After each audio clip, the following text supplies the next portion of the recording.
Good morning. I'm Julio Malara, President and CEO of the Business Report. And on behalf of our sponsors this morning, Cox Business, Jones Walker, and LaPorte CPAs and Business Advisors, I'd like to welcome all of you to Business Report's Power Breakfast series. We're honored that all of you are joining us this morning.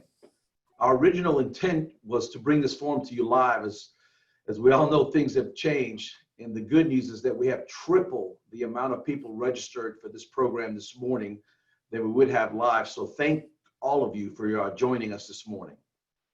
Today, our goal is to give you better insight into the global economic outlook of two of the most important sectors in our economy, energy and petrochemical. Also, the implications for all of us here in Louisiana on a macro level, but we'll also dive into some micro issues that impact the outcomes. So it is now my pleasure to introduce Business Report's Executive Editor, J.R. Ball, who will moderate the session and also introduce our distinguished guest panelists. J.R., take it away. Thank you, Julio, and good morning to everyone. Thank you for joining us. As Julio mentioned, the goal for today's webcast is to give an overview on the factors that will influence the South Louisiana industrial sector in the short term. Our format today is that we'll begin with a 15-minute opening presentation from Kevin Swift, the chief economist from the American Chemistry Council, and then we'll bring our other guests in for a roundtable conversation. One other note before we begin, a digital replay of this event will be available later today and can be accessed through 1012industryreport.com and this afternoon's Daily Report PM.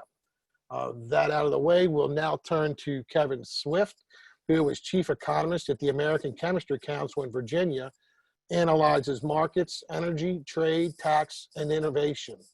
Moreover, he monitors business conditions, identifying emerging trends, and assessing the economic and societal contributions of the business of chemistry.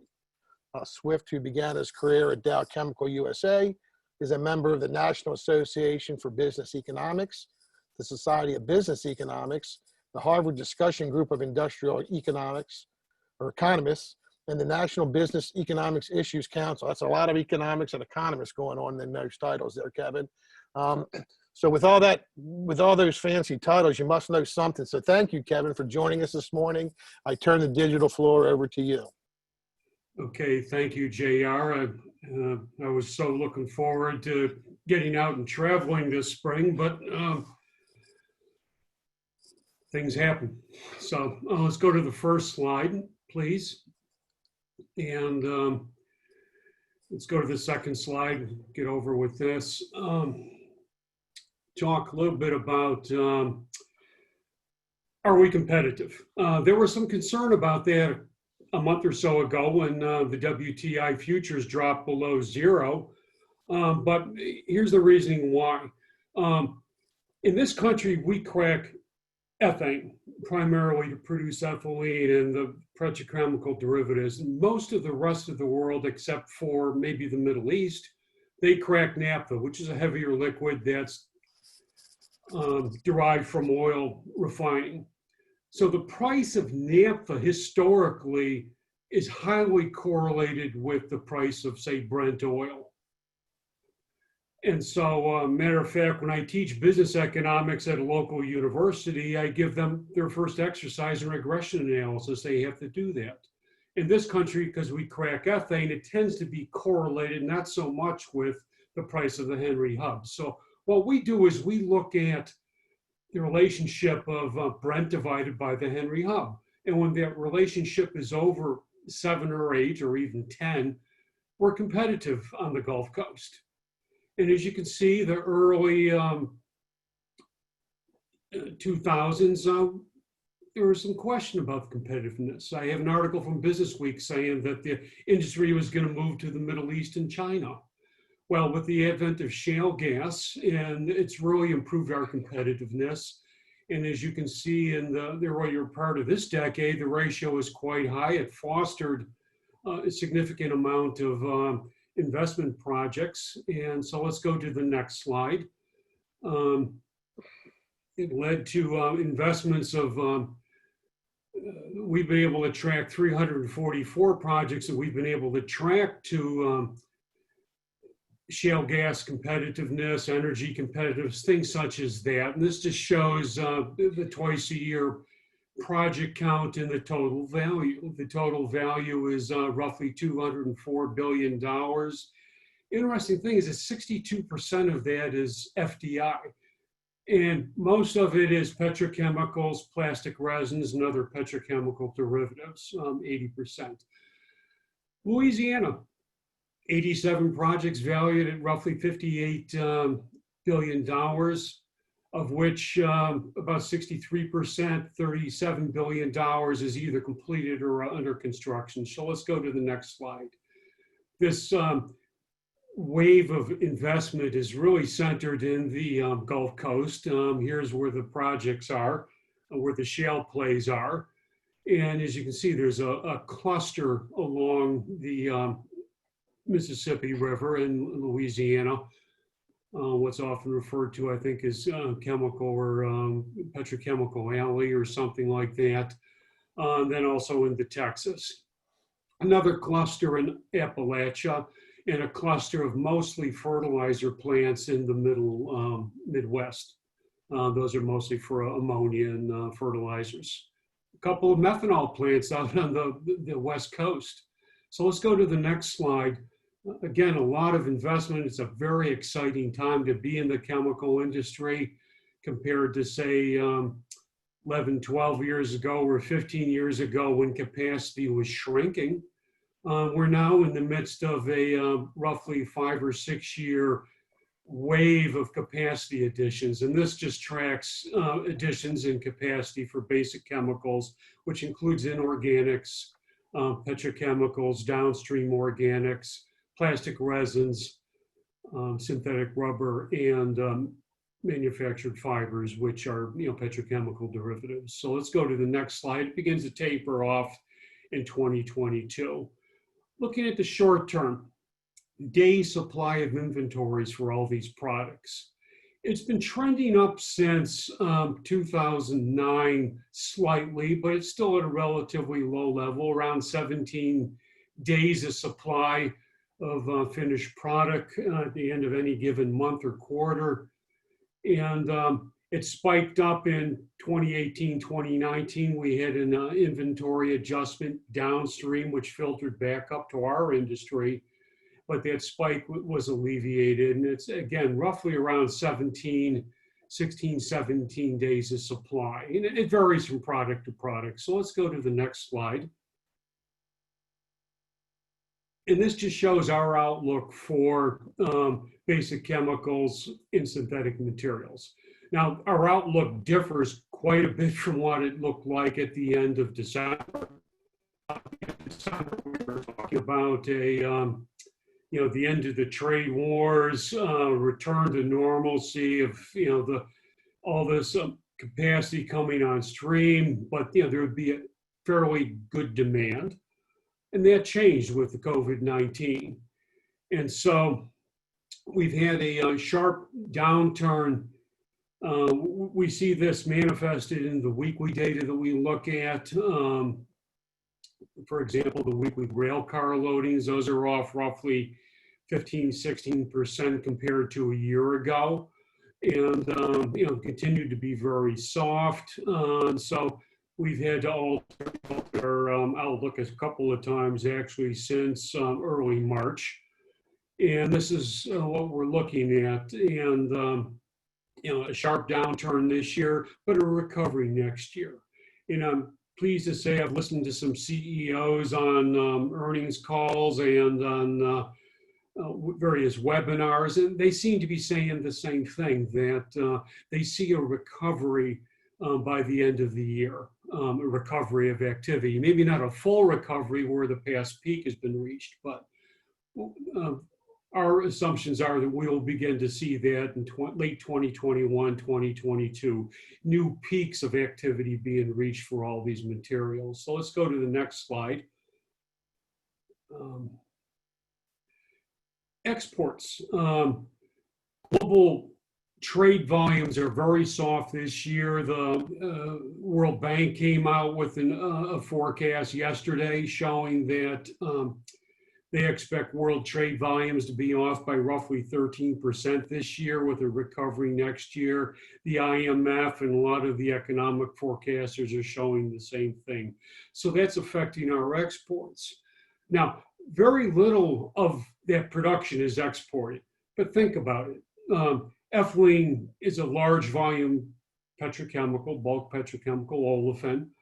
Very little of it is involved in international trade. So very little of that is exported. So although it accounts for a lot of the production, very little of the exports. So, but exports are gaining as a percent of output. I've talked with members over the years, and some of the plants that are coming on stream, I talked with one that they were expecting 100% of the output of that plant to be exported. We're certainly seeing that in some of our downstream industries like the tire industry. So we'll see more of that. And again, it varies from product segment to product segment. You know, very little in the way of bulk petrochemicals are exported, but as much as 30% of our plastic resins are exported. And we see that continuing to expand as we go forward. So let's go to the next slide. This just shows capacity, sort of those additions as you layer those on year by year, and they continue to expand. And then the growth seems to taper off in 2022, 23, and 24. We see the recovery of activity, and that starts to slow in 22, 23, 24. So let's go to the next slide, which should show capacity utilization. It's historically, in the last decade or so, has moved between, say, 85% and roughly about 93%. Traditionally, the 92% capacity utilization rate was sort of an inflection. I'll have to go look at that because maybe that's changed to where it's sort of hockey stick economics, where at that particular point it fosters reinvestment, and that particular break-even point may be lower. That's going to be much lower for a couple quarters this year. The second quarter doesn't look very good, and the third quarter will begin to recover, and then it begins to recover by the end of the year and gets above 80%, 85% as we get into 2021. So let's go to the next slide. When we mention chemicals, we are talking about not only basic chemicals, which I've largely focused on, but also specialty chemicals, but also agricultural chemicals, which aren't included here except on the left-hand side, buried somewhere, as well as consumer products, the soaps, the detergents, and things such as that. Chemical volumes, and in particular, basic chemicals and specialty chemicals will be off this year, double-digit declines. And then we're still relatively uncertain. One of the big uncertainties is that we had a very good jobs report, but I'm a little bit skeptical. I think that may reflect that a lot of the PPP incentives encouraging businesses to rehire employees, so there is a matter of on the payrolls as of June 30th so that they can collect some of the PPE funds. The question is, in July, will that change? So we look at our baseline forecast, and then we also have a more pessimistic thing where perhaps there's a second wave of the pandemic, leads to further lockdowns, so on and so forth. And so that's what that pessimistic scenario is. And we also look at capital spending. One of the things that's unique about, well, it's not really unique, but with this is the conservation of cash flow by companies, not only in the chemical industry, but elsewhere in the business sector. Companies are doing everything to conserve cash flow, so they're delaying investment projects, pushing them out, pushing out decisions, extending construction activity. In some cases, they have to because there were lockdowns. We saw that in Pennsylvania with the the big petrochemical project there, who was shut down, now gradually returning. So CapEx will be down this year. It could be down even worse. So let's go to the next slide, which is essentially, I'm finished, but I want to comment briefly about what segments are going to do better or do worse. As I mentioned, there will be a double-digit decline this year of production volumes. That's baked in. But there will be a double-digit return next year. And the strength will largely be in the weakness this year, and the strength next year will be in bulk petrochemicals, in downstream organics, and then plastic resins. They're both tied together. A lot of these cracker projects are geared to supplying polyethylene plants. So that very integrated, tend to parallel each other. Some of the other downstream derivatives of petrochemicals, manufactured fibers, steep downturn this year, an upturn next year, but it's a sector that's in long-term structural decline in this country. We just don't have an apparel and textile industry anymore. It tends to be more specialized, more focused, higher value-added products, and that's the way manufactured fibers are evolving. Synthetic rubber, tied to really the fortunes of the automobile, and we're having a sharp downturn in terms of assemblies this year, a recovery. It's now starting already, which is good to watch. It's one indicator I would watch, but it's tied in with that. Not much, strength long term. We will export tires, as I mentioned before, but not likely synthetic rubber. And then inorganic chemicals, a very mature part of basic chemicals. Some of that is tied into supplying, say, chlorine for PVC. Mature segment, and not tremendous growth in that segment, like we'll see in petrochemicals and in plastic resins as this wave of investment, that capacity comes on stream this year, next year, and the year after that. So this particular point, I am finished. Thank you, Kevin. I really appreciate that. And I want to now bring our other panelists into the discussion. And just a reminder that while a question may be directed to a particular panelist, this is a free, open conversation. So if you have a point, please feel free to jump in. And joining us now is Gloria Moncada, who oversees operations at ExxonMobil in Baton Rouge, becoming the first female to oversee the nation's 4th largest refinery. Last year, she was named the first female chair of the Louisiana Mid-Continent Oil and Gas Association. And last month, was named an influential women in business by our publication, the Business Report. Gloria, thank you. Also joining us is Eric Danos, who is the owner and executive of Danos, a family-owned and managed oil field service provider. A 3rd-generation owner, Eric oversees the company's finance, safety, human resources, and land activities. Trivia FYI, Eric actually got his start in the world, professional world, working at the Exxon refinery here in Baton Rouge. So good to have you, Eric, with us today. And finally, Marjorie McKeithen, a partner at Jones Walker, who co-chairs the firm's Energy, Environment, and Natural Resources Industry team. She routinely serves as project counsel for large energy infrastructure projects, while also representing a number of energy service and renewable energy companies. She currently serves on the Interstate Oil and Gas Compact Commission and is on the board of the Louisiana Oil and Gas Association. Thank you to all for joining us today.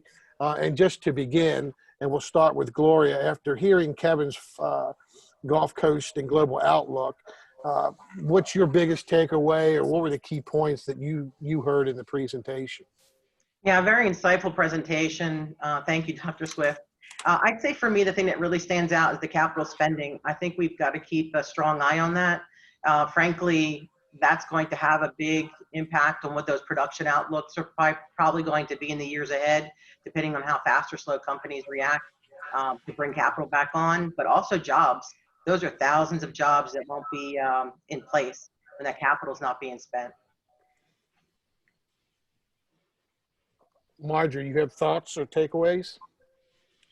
Just the effect on Louisiana with the lack of demand and the pandemic and all the confluence of all these different factors and the decrease in investment that we're expecting, according to some of our state economists like Dr. David Dismuke, like LNG and some of our infrastructure projects alone, we're expecting maybe half of those to actually happen. So it's having a real influence here. JR, I would add to that. Our business is primarily upstream, but it's helpful to think about these things and look at the long-term perspective, because I think there's a particular risk of us being too myopic and short-term focused, both in the upstream and the downstream business right now, given the confluence of these events right now. But if we broaden our lens a little bit and think about it in the long term, one of the things we have to do as an industry is make sure that we're not cutting long-term muscle to deal with these short-term issues. And there's going to be a balance between those, and we've got to work that, very carefully. But the industry as a whole, both downstream and upstream, looks strong in the longer term, and you saw that in some of the slides there. So we've got to preserve the ability to react and act in the longer term and not cut all that muscle while we're trying to react in the short term.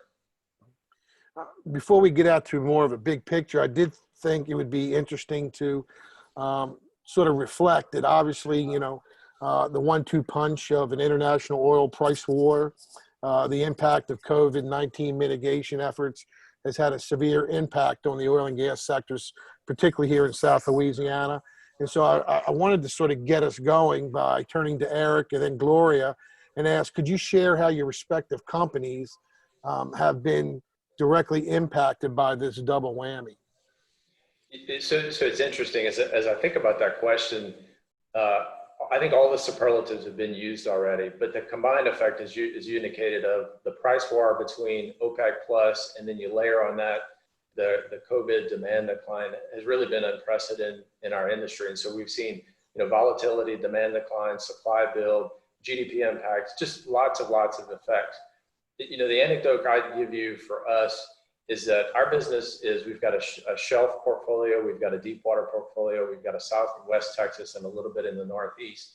The hardest hit part of our business was the shelf. And I've never seen anything like this. In a 60-day period from about March the 1st through the end of April, we had an 80% pullback in our business on the shelf. And that generally for us means that the people that we deploy to go to work went home. So it's people that have lost their jobs. Some of them have been furloughed with the intention of being brought back. Some of them went home because production was shut in with the idea that we may bring this production back, but we don't know. So that's a lot of people that have been impacted and have lost their jobs. So we've seen a pretty significant decline. It's a little bit like catching a falling knife. So we've been reforecasting daily and trying to figure out when is this going to stabilize. And it has to some extent just recently. We may touch on that in a little bit. But I think generally my anecdote is representative of the service sector and the upstream side. I know of some companies who didn't reflect any revenue for a multi-month period during that time. I've never heard of that. And companies just can't survive in that kind of environment. But this will come back around, and it sort of plays back into my comments about thinking about the long term. We've got to survive this short-term impact, which is really significant, with an eye toward the long term. Gloria? Yes, absolutely. So yeah, there's no doubt. I mean, we're a global company, and we've got the entire value chain, everything from the wellhead all the way through midstream and manufacturing, and we've felt it throughout that entire value chain. So short term, there's no doubt that the crude oversupply hit the upstream. The the downturn in demand has hit the downstream hard. It's a 1-2 punch, and so it's had an impact on us and on the industry. But to Eric's point earlier, the long-term fundamentals are still there. In the years ahead, billions of people in developing nations are going to need energy, and more than we are producing today. And half of that's going to come from oil and gas. So we've got to be ready to supply those needs in the years ahead. So short term, I think, for many companies, it's about preserving cash flow and addressing those short-term challenges while not losing sight of the long term. So that means, you might be pulling back on costs, be more selective in capital investments, and going for things that are much more resilient and advantaged as capital projects, recognizing that, yes, there's a pause right now in a lot of those projects, but they will come back on if they're strong, resilient projects, and we do need to be ready for that future growth. And, you know, I think everyone has talked about their sort of his optimism for down the road into 2021 and 22. But in the short term, COVID-19 sparked the largest decline in energy investment on record, with capital spending worldwide slated to fall by some $400 billion this year, with the oil and gas sector taking the biggest hit. Kevin, and really anyone who has thoughts on this, while it may ultimately return, what are the market forces that we're going to have to see improve in order to kickstart this return of large-scale energy investment?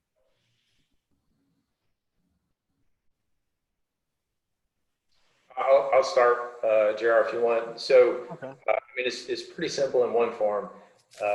You know, we need demand to come back, and then we've got to work off some of the excess supply that we've had. So, you know, from a demand standpoint, it's been dramatic, the pullback that we've seen over the last time period, over the last 60 days. And as I indicated, we've never seen this kind of demand pullback in this short of a time, probably in the history of this industry.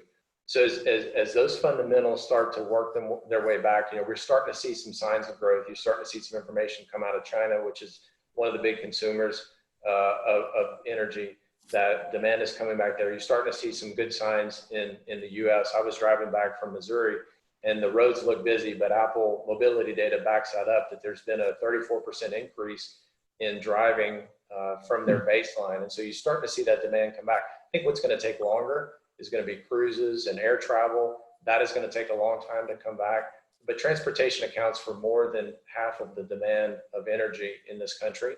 So we need to see that come back. And then we've got to work off the oversupply that we've had. We've got so much oil out of the ground sitting in tanks and rail cars, in ships, and that supply needs to get worked off. And I think that'll happen over a course of not weeks or months, but probably many months into next year before we start to see things stabilize. So, you know, from an economic standpoint, it's kind of simple. We just need to see those things balanced. But I think practically that's going to take a long time, and it's going to happen. But our vision is that's going to take 2 to 3 years before we really see some stability in our industry. So we ought to not be thinking months or the end of the year, but into 22 and 23 before we really see that stabilize. Yeah, I think Eric makes a really good point that those high inventories are a big deal. That's going to put quite a bit of lag in any kind of, you know, quick recovery. So people might see the driving increasing and maybe more airplane travel, but there's a lot of inventory built up that needs to be pulled down. And so we think we're going to have, you know, a challenging summer and a pretty sloppy market for probably most of the year. What kind of, just to push it forward, and someone on really on a related front, and Marjorie, perhaps you can start with this, you know, to go into a little bit more micro, American shale drillers helped turn the U.S. into the world's top oil producer, topping 13 million barrels a day earlier this year. And while that may not come back in the short term, I am wondering, what do you see having to happen sort of on the regulatory, tax, and market forces front to sort of kickstart a new wave of production? And I'll answer that a little more broadly than you asked it, JR, just in terms of infrastructure and production, but there are a number of things underway on both fronts. On the state front, like here in Louisiana, for example, there have been some severance tax relief efforts that are temporary. We expect that in special sessions to the current one and to come, that there will be a work on making some of that more semi-permanent to help kickstart things here. There are also efforts underway to allow net operating loss carrybacks at the state level to help kickstart things. And also some efforts underway here in Louisiana to help with the way that oil and gas assets are valued to help the bottom line. On the federal level, like our firm, for example, is working with a group of about 20 independent offshore oil and gas producers to work on royalty relief. Right now, royalty relief is tied to whether a lease is economical, whether a lease is economic. but the factors on what determines and the expenses on what may be used to determine whether a lease is economic are very narrow. So like one effort that's underway that we are actually working on is to get the Department of Interior to use GAAP principles for the various expenses that may be included, and broaden what may be considered in determining whether a lease is economic. And on the infrastructure front, federally, last week, the president, in kind of an ongoing series of things to try to give some relief and kickstart energy infrastructure projects, signed an executive order that, among other things, directs agencies and the Corps of Engineers, among others, to use emergency powers to the maximum extent possible to streamline things like NEPA and Clean Water Act reviews. So for projects that are in the hopper, and you know, whether it's transportation projects, projects on federal lands, or just energy infrastructure projects like petrochemical facilities in general, there are efforts to streamline processes to get those started and those jobs started as soon as possible. And JR, I'll deal with that question maybe in the more general sense, which is in our industry, we make long-term investments that are quite significant. I think everybody knows this. So we're talking about multi-billion-dollar investments that take 5 or 10 years often to pay back. So uncertainty harms our industry more than anything else. We've obviously got the significant input is price. We know that price is very uncertain. So we need the other inputs to those decision processes to be fairly fixed. And so I'm talking about regulatory, tax, and legal. So if we can stabilize those things, it offsets the instability we see in the pricing environment. You know, generally, as I talk to people, what I find is that there's a feeling that the state, at both the state and the federal level, we're kind of moving in the wrong direction on all three. So that there's a trend toward making it harder for oil and gas companies to do business, explicitly through regulations and restrictions, and maybe implicitly through red tape. And I thought this was fascinating. If you look at the administrative code in Louisiana, for example, it would take you about 16 weeks to read through it. It would take you 2.5 years to read through the equivalent of U.S. Code of Regulations at the federal level. That's a lot of regulation. And then within Louisiana, our industry is one of the top 3 highest regulated industries within that code.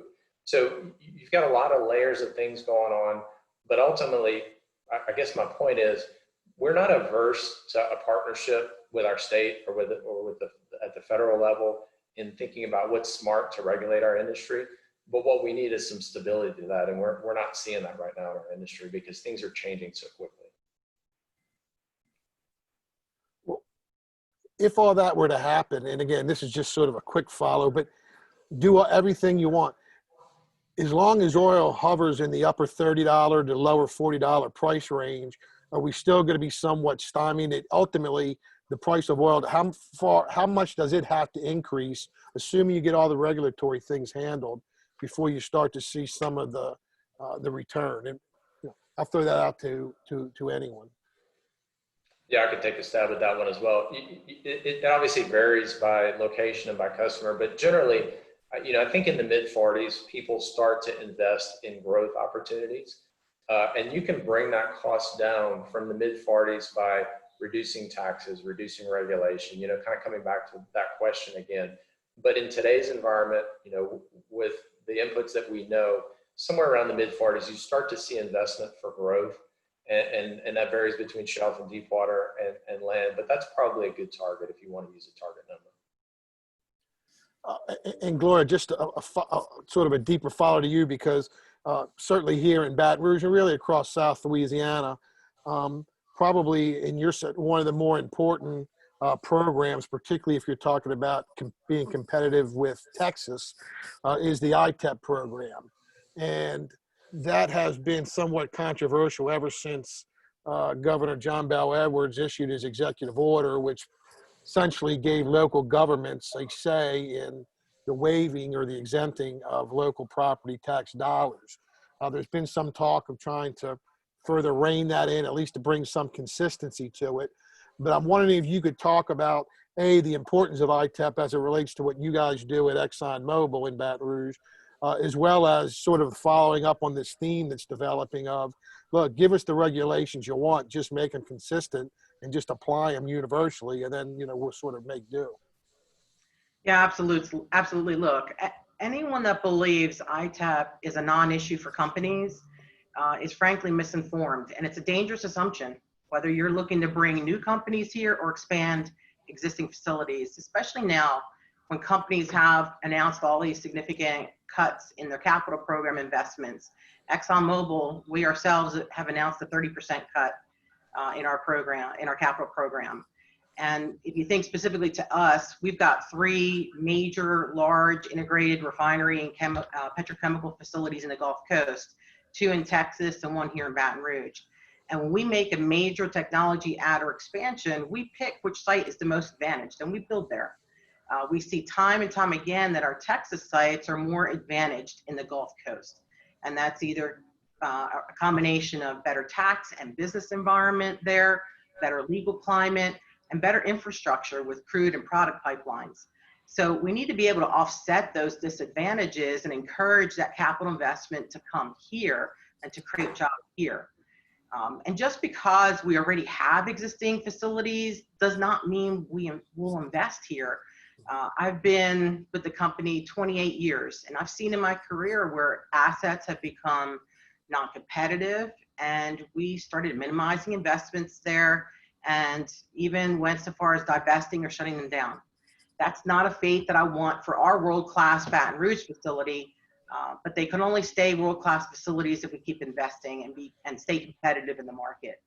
So, you know, if folks are being misinformed or keeping a short-term focus on ITAP, then parishes run the risk of forfeiting their future with current property and sales tax revenue, jobs, as well as future taxes and jobs and impacts to suppliers and vendors. So unpredictability for us on ITAP means when we're looking at projects and comparing between Louisiana and our Texas sites or even anywhere else globally, unpredictability means we enter a 0 as our assumption of that incentive when we're doing that project analysis. And that's not a great thing to do when you're analyzing a project from the very beginning. It takes you out of the race immediately. Go ahead, Marjorie. Yeah, I would just add that, you know, one of the knocks or one of the rationales for why do we have it sometimes is that we have this infrastructure of, you know, abundant supply, the Mississippi River, you know, other advantages. And so are we just giving something away with the ITAP? But the fact of the matter is that the states that we compete with for the large scale projects, like a Formosa, for example, 8,000 construction jobs at peak, 1,200 permanent jobs, $84,000 a year, you know, salary for those jobs. We're competing with states like Texas, where they have similar advantageous infrastructure. And the ITAP program, I think, was a big factor for us landing those 8,000 construction jobs over Texas, for example. And so it matters to companies. And what I think is also important is the way, you know, companies, and I can't speak specific to ExxonMobil, but I know when, you know, the Tax Foundation and others start talking about how to evaluate these tax breaks and what's the tax climate in a particular state, you know, ITAP really was a great equalizer historically for Louisiana. And while people now may say, well, just because of the change, these things are being approved at a regular routine basis, although I'm sure Gloria can talk about 2 instances where that's not the case, but nonetheless, as I understand it, the key to this thing is as long as something is not guaranteed, then they're not going to count it as a positive. So when people are doing their factors and they're looking at the ITAP, because there is some level of uncertainty, even if there's an 85% chance you're going to get it, you don't get the full benefit. So like Louisiana's business tax ranking drops from one of the better ones down to middle of the pack just because of the tweak to ITAP. Absolutely. So for that reason, is that the primary reason why, you know, and again, I know we have most of our audience here is within the industry, so I don't want to go off into stuff that probably applies more to a general audience. But at the end of the day, is that the core point by saying, look, do what you want with ITEP. It just needs to be consistent, and there cannot be any wiggle room or wavering as to what that program is going to do. Yes, when you're making a project decision, you're probably making that decision 5 years before that project ever is, producing anything. And so you need to understand, 5 years before you want to make that product, what you have as your business case. And if you don't have predictability, or if the rules change in that 5 years and suddenly what you assumed is gone, that's not a good way to run business. And that unpredictability means the next time we just assume that we can't rely on it. Marjorie, staying on sort of the government front, and we've talked a bit about the current regulatory environment, how it's impacting of growth. Going a bit broader, what have been some of the key deregulation moves that we've seen in recent years at the national and state level? And in particular, if you could talk about the Louisiana Public Trust Doctrine and challenges to the coastal use permits. I touched on already the kind of the federal government's look at easing regulatory burdens over the past 3 or so years, but also the emergency order from last week. But at the state level, one issue that has kind of come to the forefront of late with energy infrastructure projects, pipelines in particular, we saw it with the Bayou Bridge pipeline, is the Louisiana Public Trust Doctrine analysis in the Louisiana Constitution as applied to agency decisions besides DEQ decisions, which is where it was historically applied to things like a coastal use permit. The public trust doctrine essentially has been applied now to say that major government decisions should weigh in a balancing of the environmental impacts versus the benefits of a project. And it's been applied, and it's several district courts have said that it applies to the coastal use permit, which makes the coastal use office, the Office of Coastal Management within DNR, engage in an overall project benefit cost analysis, which is really not just their area, it's the entire project. So it's a little bit broader analysis than what each agency may be equipped to do. But the practical side of it is that if a company just follows the guidelines that are on the website for a coastal use permit, a court may determine that that's not good enough. And so it is just another factor to consider as you go through some of these permitting for projects that companies historically didn't have to think about. And another issue with coastal use permits is that unlike any other state agency decision here in Louisiana, they can be challenged in the locale.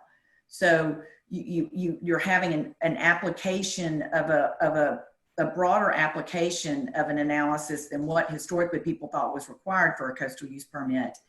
And also you can have challenges in the local court by locally elected judges, as opposed to the 19th Judicial District Court in Baton Rouge, which is where every other state agency decision is determined, so that you can have, to Eric's point earlier, consistency. I mean, the challenges for other agencies go to the 19th JDC, and it does lend some consistency and objectivity, and kind of takes local politics to some extent out of the review process.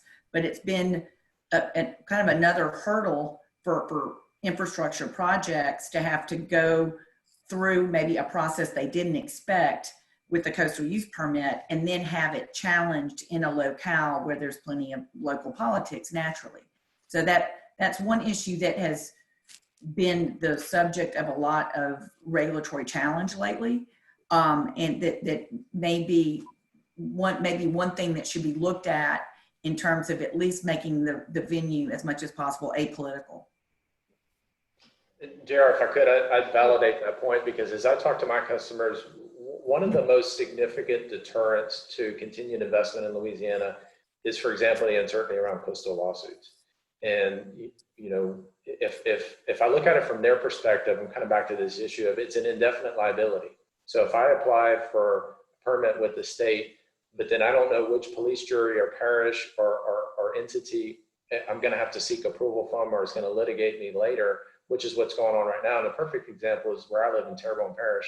My parish does not want to litigate on this issue, but their hand is being forced or pushed in this. And so you get this tension between the parish who wants a partnership with industry and this idea that the state wants to push this issue. So, I don't know how this plays out other than I'll tell you from a customer perspective, it's a significant impediment to continuing to do business. We've got to resolve these kind of issues and create some stability there so that we know when we apply for a permit, what's the agency that I'm going to deal with on a forward basis, and what rules am I playing by, and not what are the rules going to be 10, 20, 30, or 50 years later. What I find interesting, when I first started in covering business journalism back in the late 90s, the consistent statement I would hear, I would go to lunch with people running plants in Ascension Parish, and they would say the same thing. And it's really what you guys are saying now to a large degree. Look, make the regulations whatever you want. Make the tax code whatever you want. But once you do it, just make that the standard and quit messing with it, or quit getting every time we hit a permit level, we hit we hit the regulation, somebody challenges us in court and the target just keeps moving. Given that we've been now having this discussion or this problem, certainly for 20 some odd years that I'm aware of, and I'm certain that it existed long before that, what are the challenges? Why have we not been able to get this state to sort of embrace, look, we're just going to have consistent regulations, whether they be easy regulations, tight regulations, eye the beholder regulations, whatever they are. These are the standards we demand in Louisiana. And if you hit them, you're free to do what you need to do. Well, it can be an inconsistency between, the regulators and what the agencies expect versus what the court system does with the regulations. And I think that's what we've seen, at least in the example I was giving, is that the agency has got guidelines and they thought and think those guidelines are good enough. But we've had some courts say that more may be required based on the public trust doctrine. And I just suggest that sometimes the local politics comes into play in the local courts, and it may be a better system to have coastal use permits venue be a more neutral venue so that there's more objectivity and consistent application of the regulations as opposed to allowing challenges to happen in the locale. And so that may be an effort to help make things more consistent and uniform. I know this is a big point, so I'll finish with it. Do we think, given that, and we've seen a lot of this even during the pandemic, you're seeing a lot more cries on the global warming front and cleaner energy and tougher regulations. Now, I acknowledge the current administration in the White House, they're not probably going to buy into the notion of more regulation on industry and what have you, but there is increasing advocacy to sort of diminish the use of fossil fuels and look for renewable energies and cleaner energies. So I'm just wondering, against that backdrop, one, does that portend to perhaps an even more volatile legal environment in terms of how you sort of interpret these regulations? And two, and Gloria, you may be able to address this second point, how do companies start to evolve as you see this push where they're asking for a decrease in fossil fuel reliance and an increase in other alternative renewable energy sources? Yeah, I think the thing that's important to remember is we're not producing energy just for the state of Louisiana. We're supplying the world. And the world in the next 20 years is going to need 20% more energy than it's consuming today. And that's because developing nations are trying to achieve a level of prosperity that we enjoy today in the United States and some other developed countries. So, while we continue to look at different ways and invest in technologies like oil producing algae and other renewable sources, we have to keep remembering that energy has to be affordable and scalable. And while government or regulations can try to push in the direction of renewables, it's ultimately got to be affordable for the people that are buying it. And it's got to be scalable and not cause a different environmental issue as it's trying to solve, the one that's in front of our face right now. And so that's why we're more focused on, look, we know for the next foreseeable future that oil and gas is still important. The world's going to need this energy. We've got to figure out how to make it lower emissions, come up with high efficiency technologies to use that energy well. And we think natural gas plays a big role in that space. It's a lower carbon footprint, and it's a good next step for helping to get to that win-win of solving the dual challenge of energy needs and getting that affordable, available energy for people. Yeah, and our industry hears this issue and knows it. And I think, some people sometimes get the industry wrong and think that they've got to resolve this issue outside of the oil and gas industry. Well, let's look at it as the energy industry. And you see some significant investment going on within our industry to resolve these kind of issues. So you see major commitments from significant players to say they're going to be carbon neutral by 2040 or 2050. That is a major, major commitment, alongside of significant investments in all types of solar or alternative energies, I should say, solar being one example. And so there's going to be a lot of change affected from within the industry. And I often tell people, if you want to affect change, there's a great seat to be had inside the industry to affect change, because we've got companies who have competencies around producing and distributing energy. Let's do that from within the infrastructure we have and not try to pound them down, because we're going to need that infrastructure as we bridge to the next sources of energy.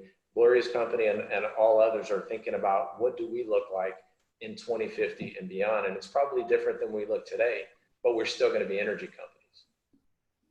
Kevin, I'm wondering, we talk, how common, like a lot of these topic points we're discussing as it relates to Louisiana in particular, I'm just wondering, because, we tend to just look at what's happening here.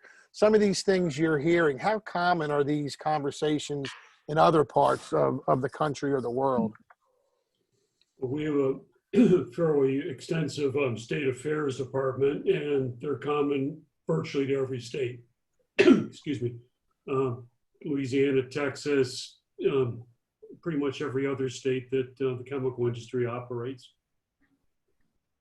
And Eric had touched into something a while ago.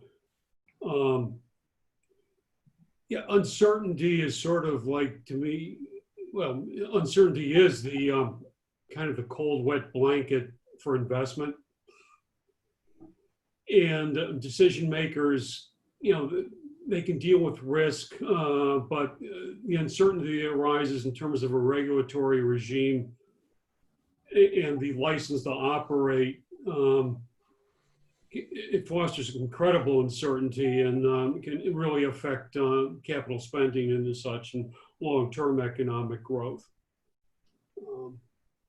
We could have a potential change of administrations this year or next year in oil and gas and chemicals and other manufacturing. Speaking of areas that have been sort of impacted, one specific zone that has been quite promising for Louisiana that we've sort of touched on broadly, but I wanted to get your thoughts, and Marjorie, perhaps you can start us with this, is that, on LNG in particular, I mean, not too long ago, that was supposed to be the major growth opportunity for Louisiana. And in fact, it may be at some point, but right now, the LNG situation is anything but promising at the moment. Could you kind of talk us through what's been happening with LNG and short-term future, and sort of what are the key data points we're going to need to see in order for that to sort of start to show some rebound? Well, and to Eric's point, the data and projections that I gave earlier was really more focused on the short term, meaning like the next several years. And so it may be that investments are just delayed as we recover, but at least, in the short term in the Gulf Coast, and in the estimates currently are that about 131 billion of the 195 billion of energy manufacturing and export capital investments that were expected to occur between 2019 and 2029 actually will occur. And in Louisiana, during that period, about 82 billion of the roughly 116 billion. But as the world economy gets back on its feet and there is more demand again, we expect that long term, some of these investments will be back. It's just the shorter run difficulty given the way decreased demand and other factors. And I'll leave it to Dr. Swift to talk about what factors would need to happen to speed that up. But at least the numbers that we're seeing right now are more short term, relatively speaking, projections rather than long term. Well, and I mean, the long term, first of all, natural gas is a great bridge fuel. It's helped reduce our carbon footprint in this country compared to, say, the Euro area or Europe. And in the long term, there will be the demand for energy. We have the potential to supply a lot of that energy right now in terms of, say, LNG markets. The prices for which landed LNG competes against are quite low. And so in some cases, it does not make economic sense to make an investment in a project here if the return isn't going to be that great. But, at some particular point, there's an old expression, the solution to low prices is low prices. And so, it reduces the availability of supply and eventually things go back into equilibrium. We in this country, I think in terms of oil and gas in general, we have a very good low cost position. The Dallas Fed has a lot of data on break-even levels at some of these shale plays. And over the years, those keep coming down because of learning curve effects. And I would anticipate that will continue to happen. Do a quick jump cut here. And, we've talked a lot about this impact, but even before there had been a lull, particularly like in areas like Homa. And Eric, I'll just address this to you as we start to think about the new normal and evolution and how does one transform themselves.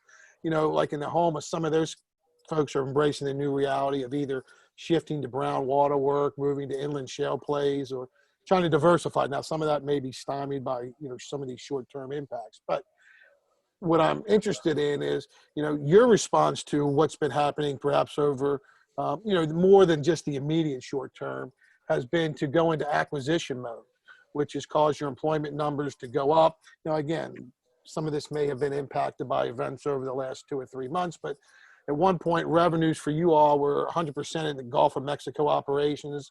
But now 35% is from West and South Texas. So I'm perhaps to expand it out, so for others who are in a similar situation, as you made this change, what were the challenges of not only moving to a new territory, but in changing from offshore to inland oil? And how do you sort of manage that transfer of a corporate philosophy? So I guess there'll become a thing where we talk about pre-COVID and post-COVID. There'll be a huge milestone marker here. I'm hoping we'll get back to the post-pre-COVID era or something. Yeah, definitely file this one in your mental bank in 2020, pre and post-COVID. But fundamentally, it's really not a lot different. Ironically, we're going through this temporary period that we do view as temporary. But I think there's a fantastic opportunity right now for companies who have the ability to play long ball, to think about how are we reshaping ourselves and what are we going to look like on the backside of this. We started that process before. And I'll tell you, the thing that has been most impactful and powerful for our company is we didn't think first about strategy or markets or where we wanted to play. What we thought first about is, what is our purpose as an organization and why do we exist? And then we started to feather into that, how do our values and our culture fit into that. And why that's become so important is because it doesn't just effectively engage our employee base, but it's engaged our community and our customers in a way that's been surprisingly meaningful to me. When I go out to visit a customer, I almost don't ever go without somebody saying, hey, I understand what you guys stand for, or what your purpose is, or what you're trying to accomplish. And we do business with you because of your value system, or because of what you set out to do. And why I think that's relevant as well to thinking about new markets is, as we set benchmarks in new markets, and we move out, it's really hard to think about how do you manage a remote culture. But when you really have a strong culture, it tends to manage itself. So when I first started in the business, I managed our Africa business unit. And it was a challenge because we were 6 or 7 time zones away. I had people from all over the world in that business unit, and I couldn't control what they did. So I had to be the culture police. When we've now invested in thinking about why we exist and how culture fits into that, it walks before my organization.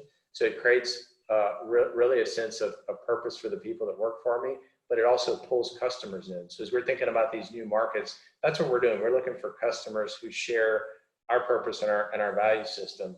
So our business just a few years ago was 100% Gulf of Mexico. We've picking up a large shelf content. That was surprising to us because everybody says, hey, the shelf is dying. And because we've been able to manage risk and play on the volume that we have, we've been able to pick up a larger shelf content. And then we've kind of leveraged those competencies to get into the land business, which has been a great business for us for the last 5 or so years, but it's under tremendous pressure today. And I think what will happen is that the customer base is going to change dramatically. And what will be left in land will be the majors and mid-majors and people that have the wherewithal to kind of work through what's going on now. So our strategy is, how do we really engage with that type of customer so that we're well positioned for coming out of the backside of this? Technology in a general, no secret, is impacted and reshaped pretty much every industry, and the oil and gas sector is no different. And that means employee skill sets need to change or have changed. Gloria and Eric, I'm just wondering if you could talk about your approach to how recruiting and the training of your workforce has changed as technology has played a much bigger role in what you all do as it relates to your operations. Sure. We want today's students and obviously our future employees to see that there's really success, not just through college, but also through trade schools, because the jobs are high tech. We have quality jobs in the industry, and they are high technology jobs. And we've got to have that diversity also and innovation that comes in with our workforce. Partnering with high schools and technical colleges to help create the opportunities in our nearby communities is where we are focused. And a big focus for us has been also wage internships to give people opportunity and give them a chance to really get a solid footing before they come in. If you look at things like, we had a recent polypropylene expansion project working with LED Fast Start, and that program helped us develop a virtual reality training. And that was, for us, quite a big step forward in how to train employees, future workers.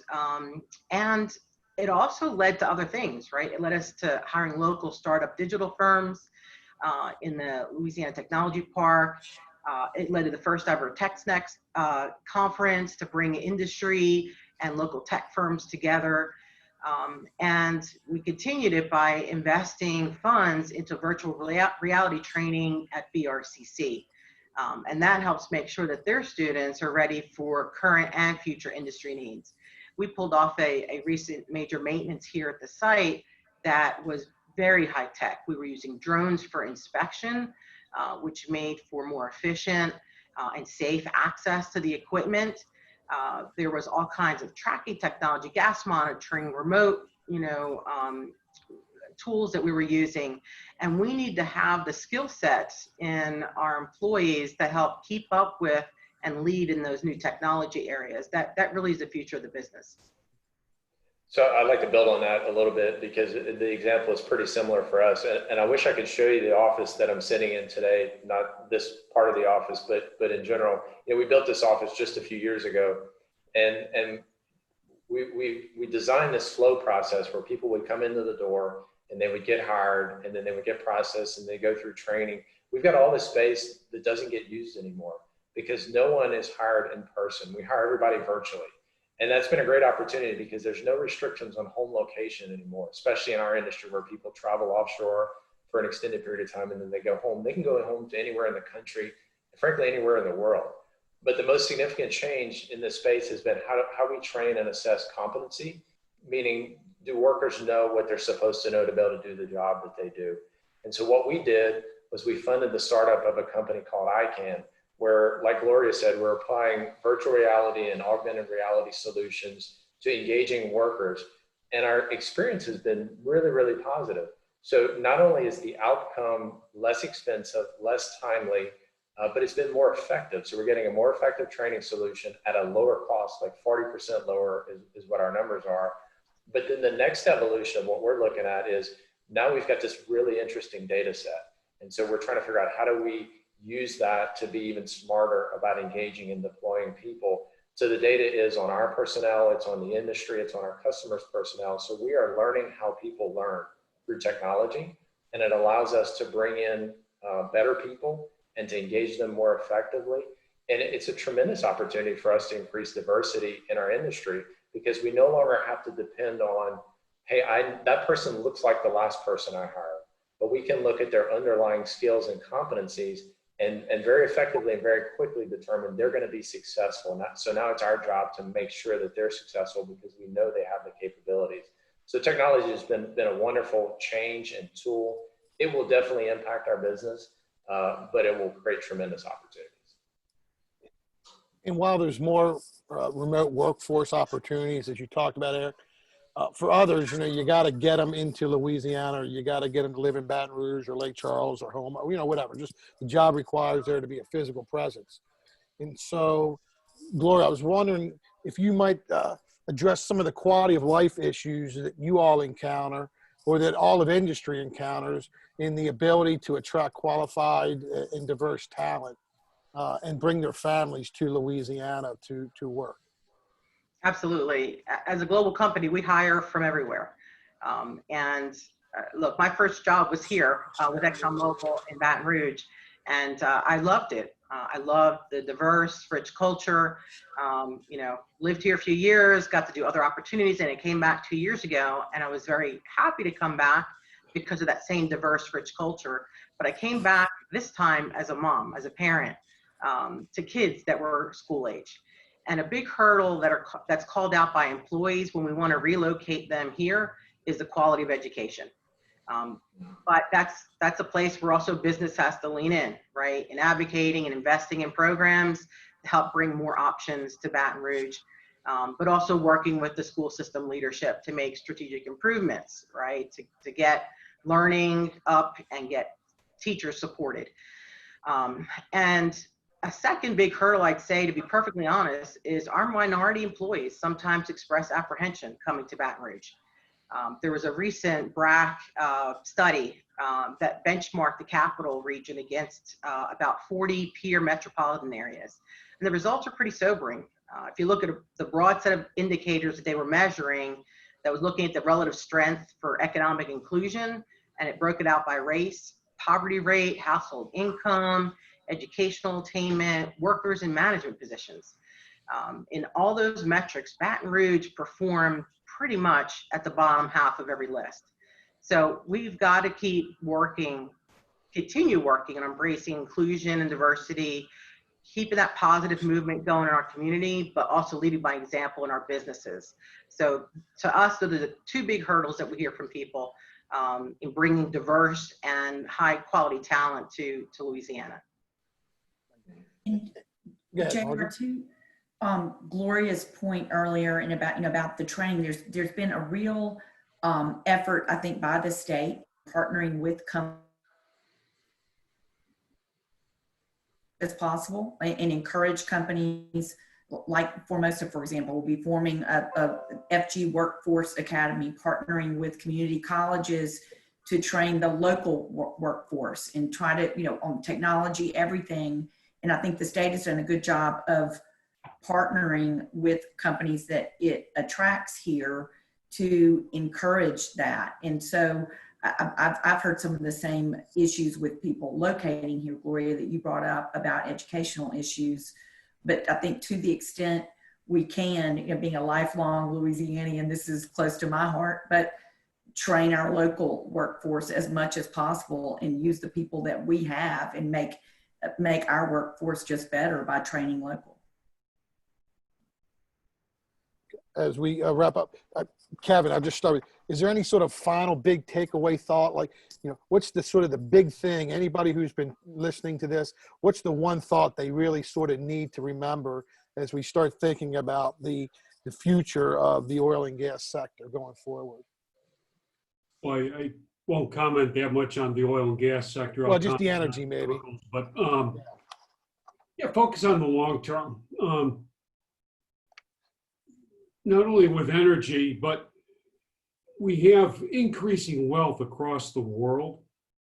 And this new emerging middle class, whether it's in China, India, or whatever, they want the things that we want. You know, 40 years ago, a typical Chinese family could aspire to maybe a bicycle. Then it was a motorbike. Now they want an automobile and they want a Tesla. And so a lot of the things that we take for granted, you know, the safety in food packaging, the light weighting of automobiles, the many benefits that the products of chemistry confer, are going to be demanded across the world, and in this country as well will continue to develop. So focus on the long term. Thank you. And that will sort of bring us to a close for this morning. On behalf of Business Report and 1012 Industry Report, I want to thank each of our panelists for joining us. It's tough. We're trying to get all these voices and get everybody to get their 2 cents and their expertise out there. And I thank you so much for both your knowledge as well as your patience. It is greatly appreciated. So thank you to each one of you. A reminder that a digital replay of this event will be available later today on 1012industryreport.com, as well as on Daily Report PM. Before we go, I must express my appreciation to the sponsors of this webcast, Jones Walker, Cox Business, and LaPorte CPAs and Business Advisors.